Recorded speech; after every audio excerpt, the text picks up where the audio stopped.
Hi everybody, we're back here in El Paso, Texas, the greatest community in the United States today. And I've got a special guest, Sandra Braham, who runs the biggest YWCA in the entire United States. Sandra, welcome to the show. Thank you, Senator. You know, I just started bragging about the YWCA, but why don't you share with us what's going on with the Y? We've got a 100-year anniversary up, and a lot of people don't know the history of this YWCA and the fact that it's the biggest in the country. It's a fabulous story and one of the best kept secrets, I like to say, around El Paso, because we don't wear that largest in the nation badge. We just do what the community calls us to do, but we just celebrated in April of 2009 our 100th anniversary, and as we prepared for that, it was great to look at the history, where we came from, how a small group of women got together and with $207 and some mining stock bought a little piece of land and built our first facility and a boarding room and a kitchen for people passing through to basically help ladies who were in need of jobs and a safe place to land. In El Paso, if you can imagine, in those days of the Wild West, really needed a place like the YWCA.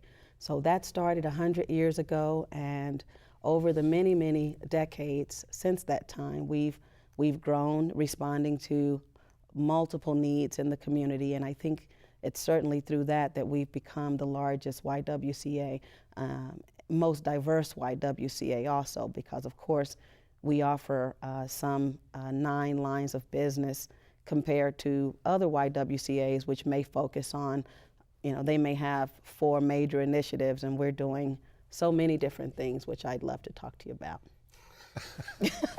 You know, I've worked with the Y for a long time, probably 20, 25 years now, in different things. One of the pieces of history I'm not sure that everybody knows, the medical school really was born in the boardroom of the Y.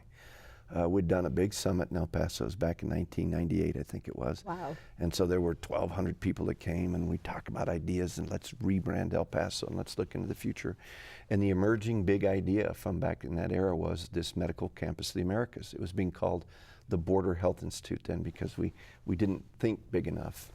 And so we started meeting at the Y in the boardroom, and there were about 40 people. And over the course of 6 months, we wrote out a document. It was like the Declaration of Independence for El Paso that said, we want to build a medical center that rebrands this area as the center of Hispanic health. And so out of that era came this document, and everyone sat there and signed it. Wow, I mean, there's like that's impressive. Signatures. And so from that consensus and from that work that was done at the Y, hosted by the Y, came this vision of creating a medical school, medical campus, and then growing it over time. So that was right there in your boardroom. We ought to put a little plaque up there or something. Well, a lot of people also don't realize that the YWCA was a major forerunner in this whole far east side development when we received the gift of the Waco Club property some years ago, and sold a large piece of that off for development, and then next thing came the annexation of that area of town by the city, and you see where we've grown today. And there's so many people living out past George Dieter and out in that Rich Beam, Edgemere area where we're developing.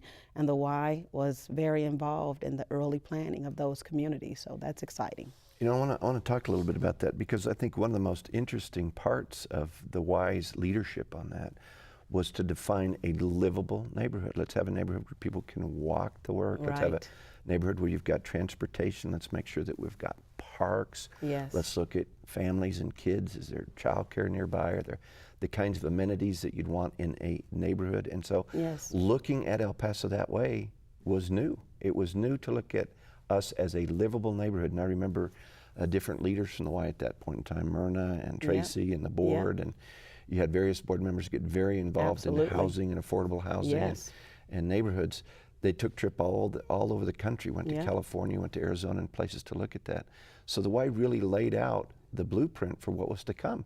Yes, and it's very important when you think about that, because it wasn't just neighborhoods that were a rubber stamp of everything else that we've had in El Paso. Very much it was affordable communities sort of next to persons who were of affluence, so that you would have a mixed neighborhood concept that represents the sort of community that we want, where people engage in dialogue and people share facilities and really understand life in a community environment where difference, I guess, is not a major factor.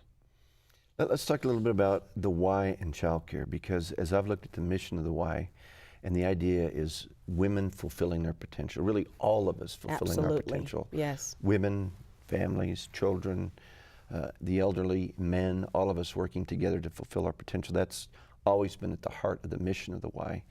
And childcare as an economic issue, as a barrier to entry into the workforce, and something that keeps women from going to seek their higher education opportunities and the best job that Absolutely. they can get.